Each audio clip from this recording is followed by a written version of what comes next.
was down at old Joe's barroom on the corner by the square. The regular crowd was assembled, and Big Joe McKinney was there. He stood so tall before us. His eyes were bloodshot red. He raised his arms, the crowd fell quiet. This is what he said.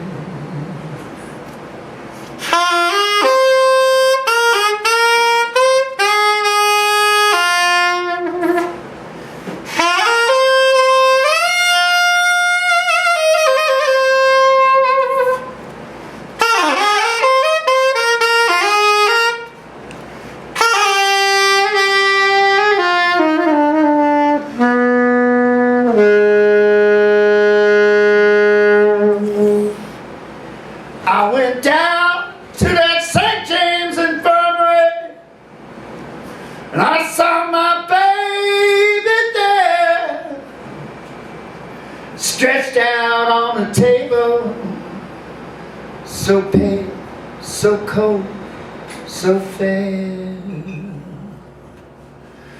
Let her go, let her go, God bless her. Wherever she may be, she can search this whole wide world over. She'll never find another man like me.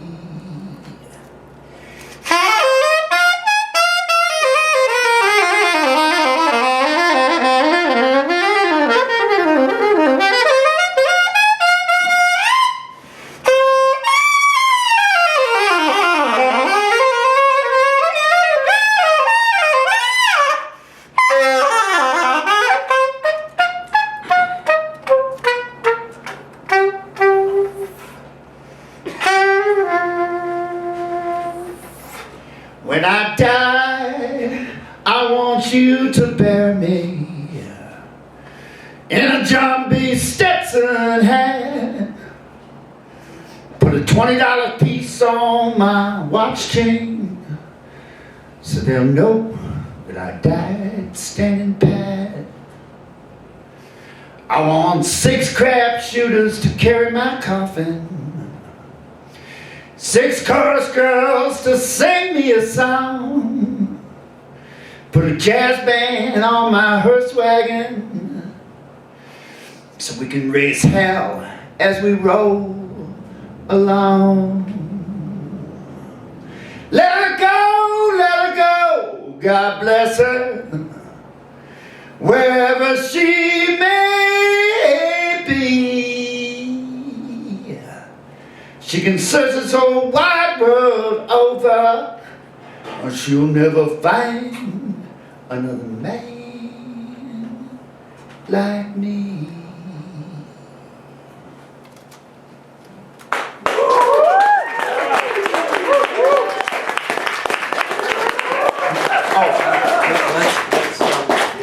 If it's okay, let's sit and talk about. Oh, and then can I do another song? Yeah. Okay, yeah, great. yeah, for sure. So we have this elegant corner for conversation.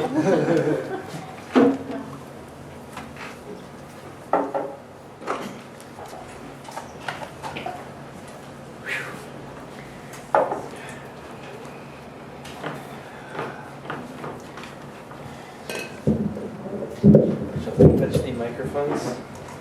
Good idea. Oh. One for you.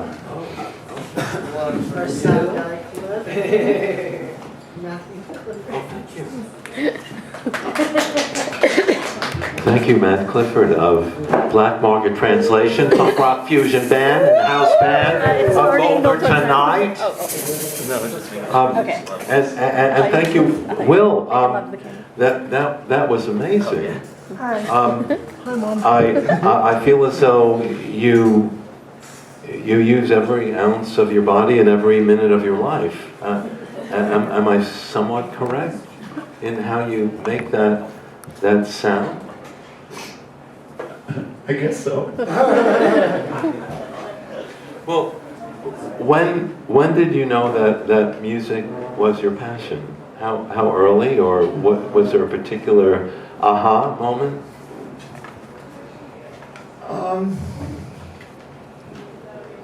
So I've been playing music since I was like 5. I guess the first time that I performed, and the first time I performed, well, actually the first time I performed was like in a talent show, you know, like, and I sang 409 by the Beach Boys. She's real fine, that 409. Save my pennies and save my debts, giddy up, 409. Oh, long may will come time. That one. Yeah. I think I won that talent show, actually, or at least that's what I tell myself. But, and yeah, so that was great. But the first time I knew that, like, oh, I want to be on stage, like I want to be, you know, rock star, whatever. Yeah. Was when I was, I guess, 13. And I had a friend who was sort of a 13-year-old rock star, and I played at a party. I played flute with his band at a party, and I was like, "Holy shit! This is like electrifying! Like, you know, just letting whatever it is in me come through this instrument and." You know, and reach that audience. And to feel it, and to feel that, yeah, like sort of, the connection. That watery kind of flow back kind of thing, you know? Well, I love that you said watery. I mean, so you had a very clear sensory perception of that moment. Yeah. That changed your life. Yeah. Yeah. Wow. Do you remember the name of the band when you were 13? I do not. I remember it was Glenn Doyle, and Glenn Doyle is, I haven't seen Glenn in many, many years, but God, I still love that guy. Well, he was the 13-year-old rock star that invited you to play with the band. Yeah. Well, let's all quietly thank Glenn for what he did for bringing you here to this moment to share your amazing artistry. Thank you, Glenn. Yeah, thank you, Glenn. Could you go to another maybe I don't know, landmark moment? I mean, that particular thing you describe, I kind of can feel the watery feelings of impact, and the whole body is affected.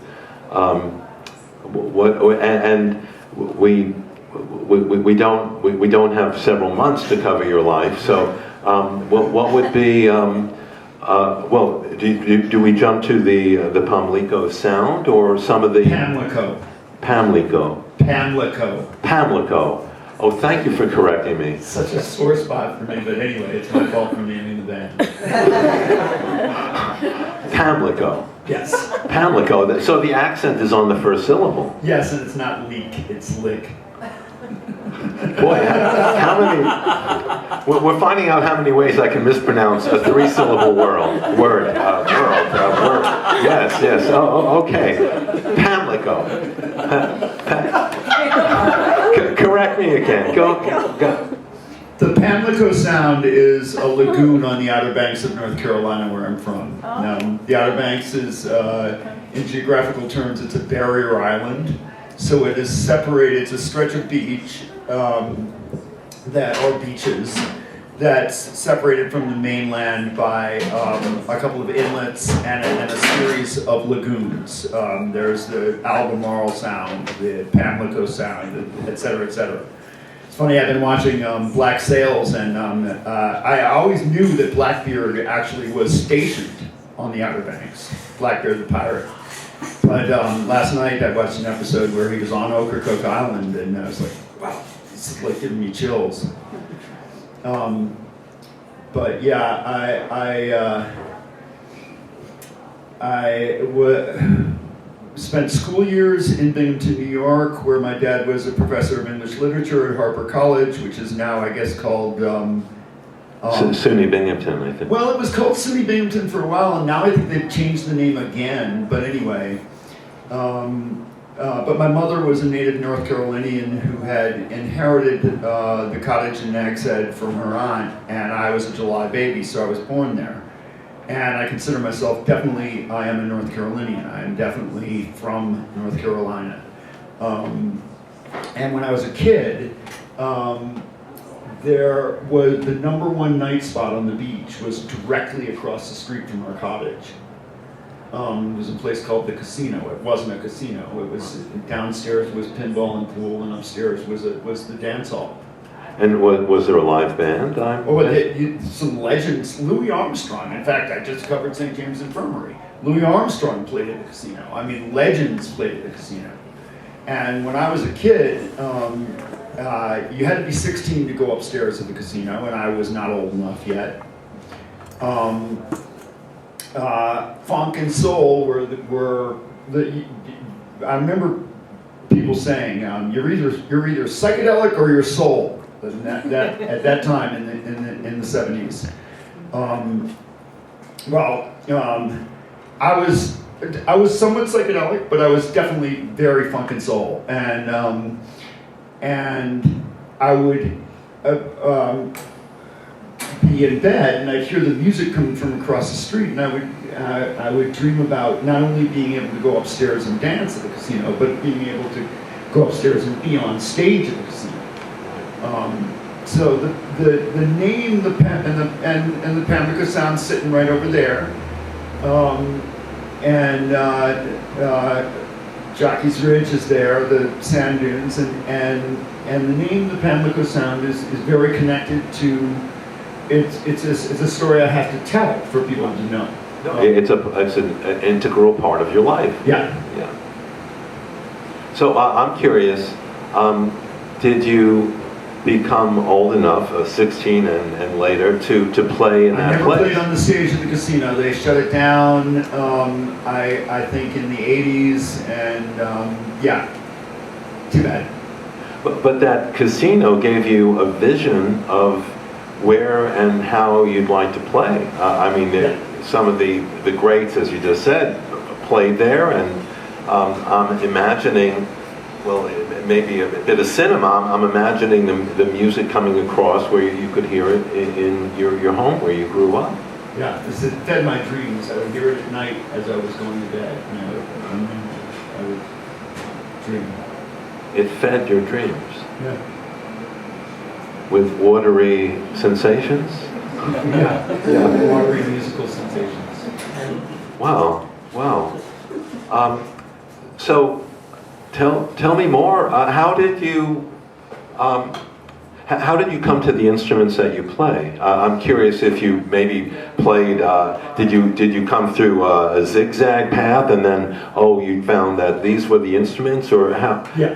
So I started on violin. I was super young, and I've always said that I must have been born to be a musician because one, there's not a musical bone in my family outside of me. And two, my first teacher was a dick. I mean, he was just an asshole.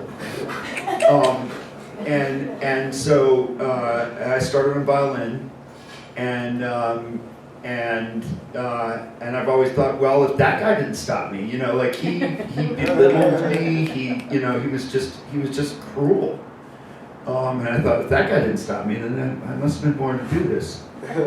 Played trumpet through grade school, picked up the flute and guitar in my late teens. I mean, not late teens, early teens. I picked up the flute when I was like 11. Picked up guitar shortly after that, started writing songs at that point. And then picked up the saxophone in high school, and was already a songwriter and singer. Led a jazz band in Chapel Hill right after high school, moved to New York City and started my first band where I was like the front man, singer, songwriter, etc.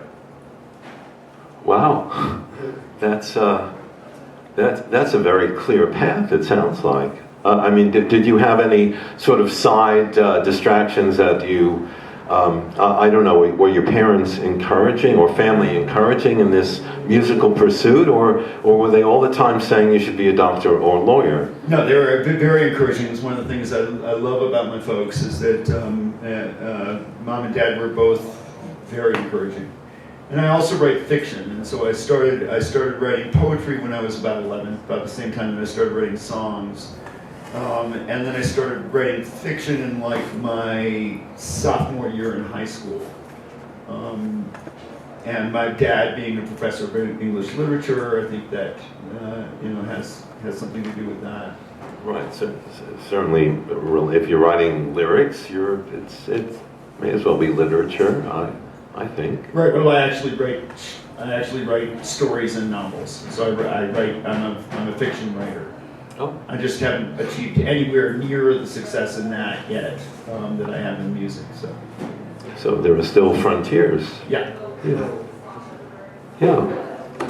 Well, I think we might love to hear another musical piece. If Okay. Yeah. Super. Thanks so much, Ira. Oh, you're so welcome. Me. Oh, you're so welcome, Will. Thank you for being here. And this we may talk a little more after your piece. We'll see. There's some spontaneity built into this Boulder Tonight thing. Yeah. So let's hear it. All right. Yeah. Can we have another round of applause?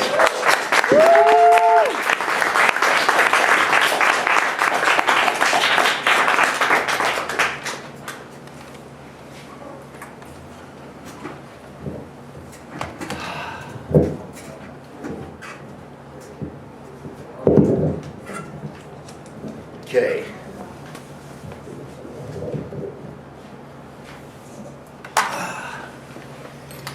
Is it hot in here, or is it just me? Just you.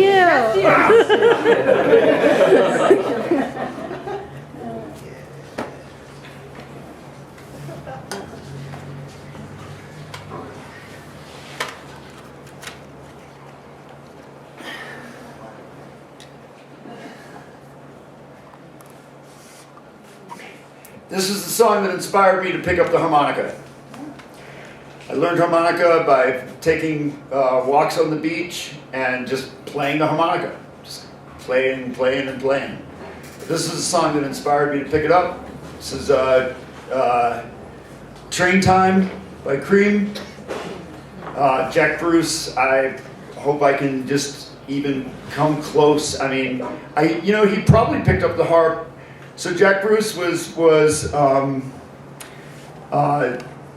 John Mayall's, the Englishman John Mayall, had a band called the Blues Breakers, and John Mayall was an incredible harmonica player, and a bunch of people came through the Blues Breakers. There were a couple of bands in England where, like, you could do like this family tree where, like, Eric Clapton and Jeff Beck and all these people were in these bands. So I'm going to guess that Jack Bruce probably picked up the harmonica after hearing John Mayall play it. But anyway.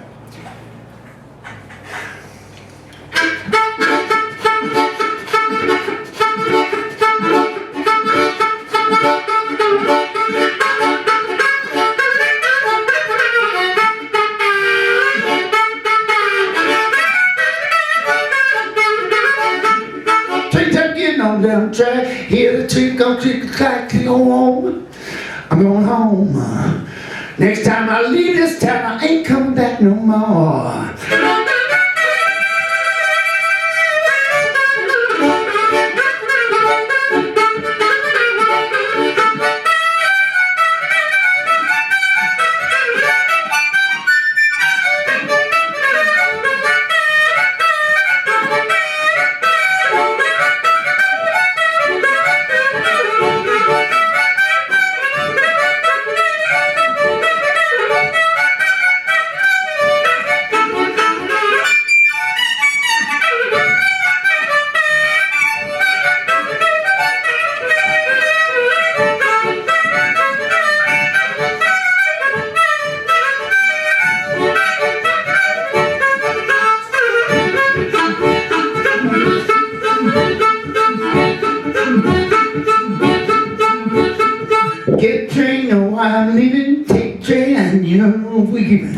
I'm forgetting the words right here.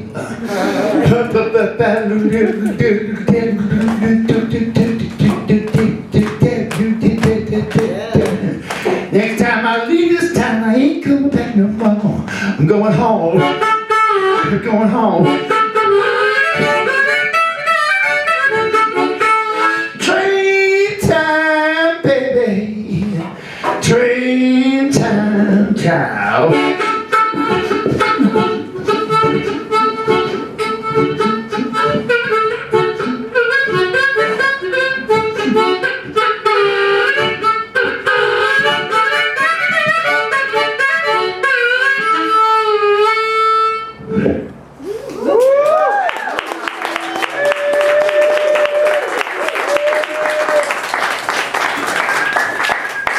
Fabulous. Maybe a brief, Okay. a brief moment. Well, I want to hear about the band engagements. What's coming up for you with the band whose name I've mispronounced? That's okay. It's been the pain of my existence ever since naming the band. So I had the idea, let's name it after one of the lagoons, and then we started thinking Albemarle Sound, and that's so marble-mouthed that I thought Pamlico Sound, oh that's great. And then everybody started saying Pamlico, and emphasizing the wrong syllable and pronouncing the second syllable wrong, but my fault. No. So, But regardless of what we call the band, it's a 10 or 11 piece band with 3 singers and a brass section, and it's got so many moving parts. I wonder how you keep it together, keep yourself together. so do I. Oh, Yeah, I mean, it's just it's a labor of love.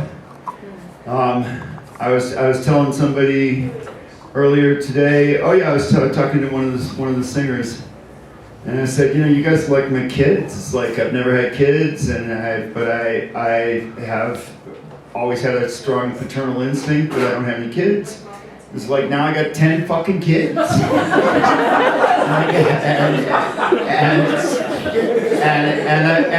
And it is very much like that. It's very much like, you know, I gotta hold their hands. I gotta you know, sternly reprimand them and then say, you know, I love you. I'm just doing this because, you know, it's all that stuff. so it's a family. Yeah. It's a community, and it probably has all of the heaven and hell of family. Yeah, exactly. Yeah. So, does the music act as a kind of I don't know, like a smooth things out because we're all making art, or how does that help or harm the? Yeah, there's so much more. There's so much more love of each other and love of what we're doing than there is stress and strain. So that's a very fortunate thing. I mean, we absolutely love what we do, and we absolutely all love each other. Just to the point where it's like just talking about them. I'm just like, oh, I love these people. You know? Yeah. Well, that's fabulous. I mean, you created a 10 or 11 piece family out of the art that you love. Yeah. Can we all go? Can we all make a sound that comes from the heart? A sigh, a big breath. And then let's do something that we do on stage, because we have this theatrical concept called the Jive Church, and I'm the Reverend. We'll be right back. And the women are the priestess sisters, and the guys are the deaconundrums, and we do call and response with the audience. And one of the things that I do is, can I get a fuck yeah from the congregation? Fuck yeah! Talk about. Okay, and when can these people see your band and say "fuck yeah" in front of the band? Funk, yeah. Oh, funk yeah. I keep mispronouncing things. I'm so. It's a family church. It's a funk yeah. Where? My mind went to the gutter. I don't know. Okay, but where can we see you with a band? I won't tell you. So yeah, we got two big shows coming up.